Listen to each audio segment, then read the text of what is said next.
Hi class and welcome to week 2. This week we're going to be talking about the content of the course, which is assessment, the basics of assessment. Specifically, we're going to talk about why you should assess, some components of assessment, and its impact on students. Most of you know that assessment is everywhere in education. As a matter of fact, when you Google educational assessment, you're likely to get millions of hits. Assessment is covered in most of today's publications. Here's a headline from the New York Times about student testing, from Time magazines, from the Wall Street Journal, Newsweek. You really don't have to go far to understand that assessment has become an extremely important topic in education. But let's take a look at what is assessment. Assessment is the gathering, interpreting, and using of evidence of student learning to support teacher decision making in a variety of ways. So we tend as teachers to think about assessment as tests, but I hope that you'll come to understand in this course, assessment takes many shapes and forms, and it's not just a cold score to put away or a grade on a report card. It's living and it's viable in your classroom, and if you do it appropriately, it's a powerful tool to increase student learning. Who uses assessment?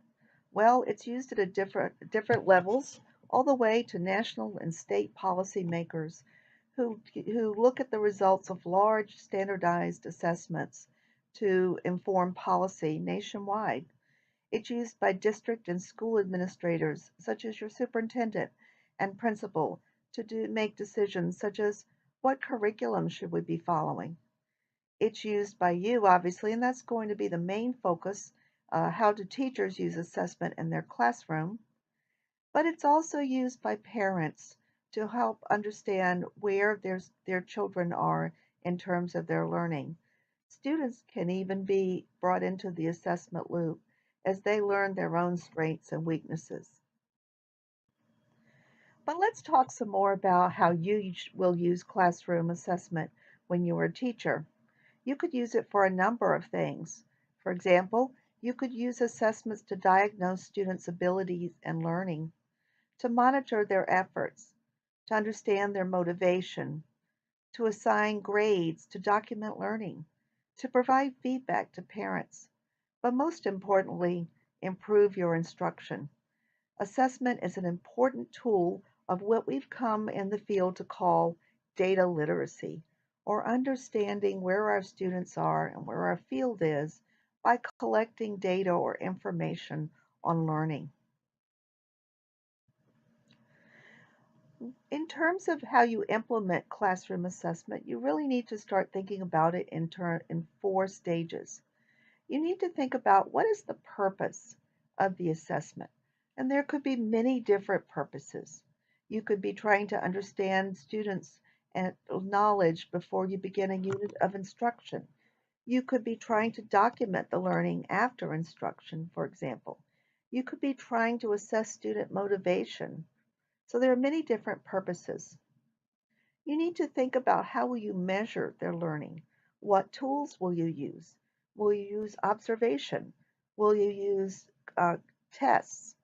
And also the numbers or scores that you will collect to measure student learning. Once you have collected those numbers or scores or relevant information, how will you interpret that information? Will you interpret it in terms of these students are high or these students are low in the particular knowledge you're trying to cover? Or will you use the information in some other way? How will you use the information? There are a few important key terms we will need to know throughout this course. A test is a formal systematic procedure for obtaining a sample of students' behavior. The results of a test are used to make generalizations about how students would perform on similar but untested behavior. We always think of tests in terms of paper and pencil, but there are other forms of tests. It has as we use the word in this course in a general sense. A project can test, for example, how well students have learned a unit of instruction. A portfolio can test. So anytime you have a formal systematic procedure, we call that a test, whether it's a paper, pencil, objective test or not. Let's talk about measurement is the process of assigning values, often in terms of numbers, to categories of performance. A score on a test is a measurement. So, for example, if you said John Paul got 17 out of 20 items correct on his biology test, that's a measurement. Rhonda's IQ score is 100 is a measurement. Sarah is got 72 on her math test is a measurement. But you can also have other types of measurements. Um, so, for example, when you are using qualitative approaches, uh, where you're talking about how well students describe something, and you say target, for example, that's a measurement. The process of judging the quality of value. So you've got the score, the measurement, and now you have to judge or evaluate um, how high or low that score is. So if you're judging whether a student is performing at a high enough level to be moved into the next reading group, you would get a score you would give a test, a reading test. You would get a score that would be the measurement, and the evaluation would be the judgment. Yes, we're going to move that student up. So evaluation is a judgment. We need to think about domains of learning. What can be assessed? And most of us recognize that most of the assessment that goes in a classroom are what's called the cognitive domain. And this includes all the intellectual activities that we expect from students. So memorizing knowledge, interpreting and applying knowledge, those are all cognitive. But you can measure other types of learning. So affective would be feelings and attitudes and values and interests. An example of an effective thing that you might assess is students' motivation. Another might be students' attitudes towards school or students' ability engagement. Psychomotor domain includes physical activities and actions. So, for example, if you're a kindergarten teacher, you might assess how well students can tie their shoelaces, and this would be a psychomotor domain. So, the three domains of learning that can be assessed: cognitive, primarily intellectual; affective, primarily feelings and attitudes; and psychomotor, primarily physical activities. Three phases of classroom assessment. Pre-assessment means doing an assessment before learning occurs. Instructional or formative assessment means doing assessment while learning is occurring. And official or summative assessment means doing assessment after the learning has occurred. Pre-assessment, as we said, occurs before instruction. It's concerned with the questions that you see here on the screen. So how much do students know about what I'm to teach? Are they motivated to learn? Are there any exceptional students? Are the activities realistic for the students that I'm about to do? What homework should I prepare? And what is acceptable evidence that students have attained the desired proficiencies? There are many different techniques you can use in pre-assessment. So you might give a set of questions for students to answer before instruction. You might do an entrance ticket as they walk into your classroom and give them a question. You might just conduct a classroom discussion and see who knows the answers. You might question students verbally, many different techniques, but if it occurs before instruction, it's pre-assessment. Embedded formative assessment or formative assessment occurs during teaching. It's concerned with questions such as, while I'm going along, what feedback should I be giving to students? What questions should be asked? How should students respond to those questions? Many times teachers will actually think about in advance the questions they're going to ask during the lesson? Which students need individual attention? What responses are best to student inattention or disruption? And when should I stop my lecture? So these are questions that you're trying to answer during formative assessment. Again, there are many strategies to formative assessment. We're going to get into those later in the course. You can give pop quizzes or homework. You can conduct classroom discussions where you're formatively asking questions to see what students know. But if it occurs during instruction, it's formative assessment. Summative assessment is usually more formal and occurs after instruction.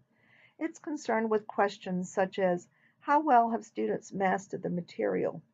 Are they ready for the next unit?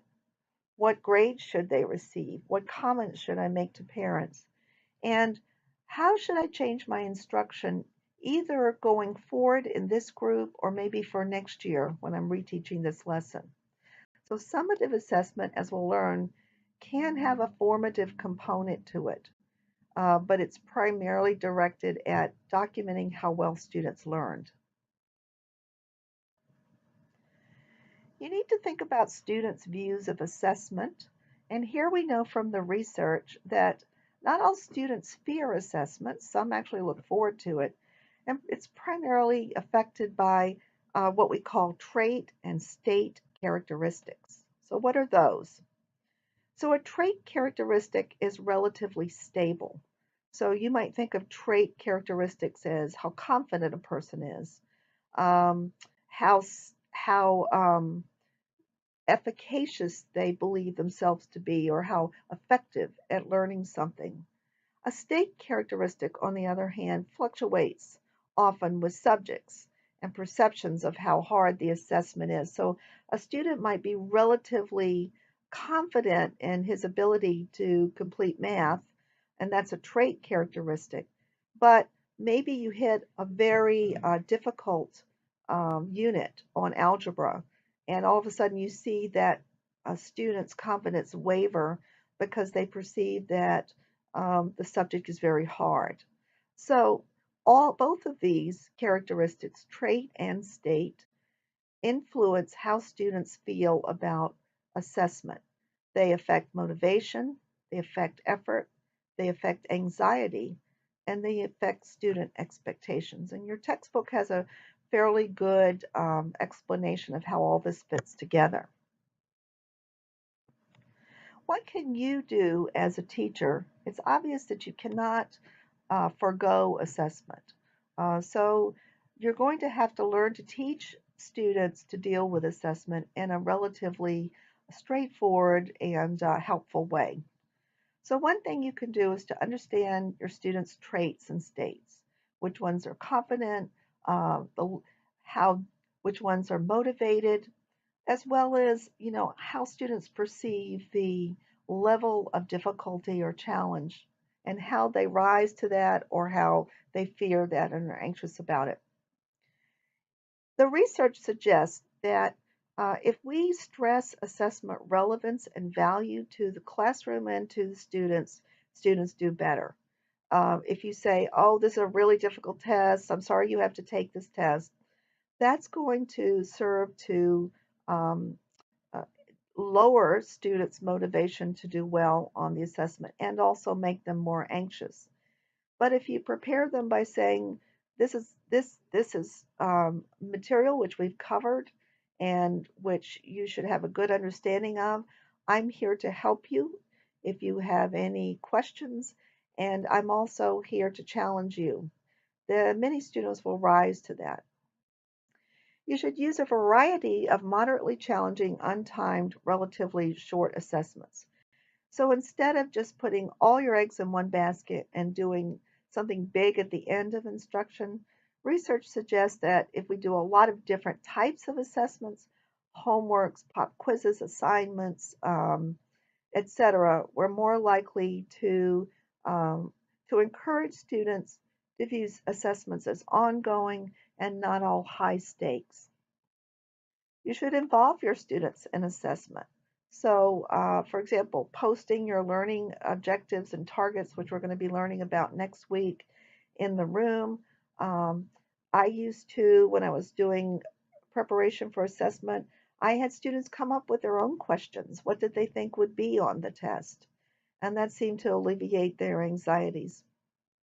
And finally, focus some attention on effort and test preparation. Teach students how to take tests, how to take quizzes, and they'll be more comfortable. Some additional vocabulary in this text, a reminder that all vocabulary can be found on the syllabus, and there is an extra credit vocabulary project where you simply complete the template that's on the course site, giving the definition and using it in assignment, uploading it by May, by the last class, and you'll receive extra credit. So some additional vocabulary we have not covered in this lecture. Alignment means configuring instruction and assessments so that they're aligned. And this simply means you don't want to teach something and then assess something slightly different that you haven't taught. I'm sure we all have experiences where that's happened to us and we didn't think it was fair. High stakes tests refer to tests with important consequences. These are usually the large state mandated or federal mandated tests that students take, and all kinds of consequences hang on these, particularly school funding and other important consequences. Adequate yearly progress is a term you might hear in the field. You can abbreviate that AYP, and this is the demand that federal or state government places on schools for pupils to reach certain proficiency levels. And these levels, the percentage usually increases each year. So one year when they introduce a test, they might say for your school to meet AYP, you've got to get 50% of pupils to proficiency. And then that might go up the next year. Funding is usually tied to AYP levels. Alternative assessments refer to a large group of assessments that are anything other than traditional paper and pencil tests. So these might include authentic assessments, which we'll learn more about later, performance assessments, simulations, portfolios, and more. That's it for the lecture for this week. For next week, please read Chapter 2, Standards and Cognitive Learning Targets, and I hope everybody has a good week.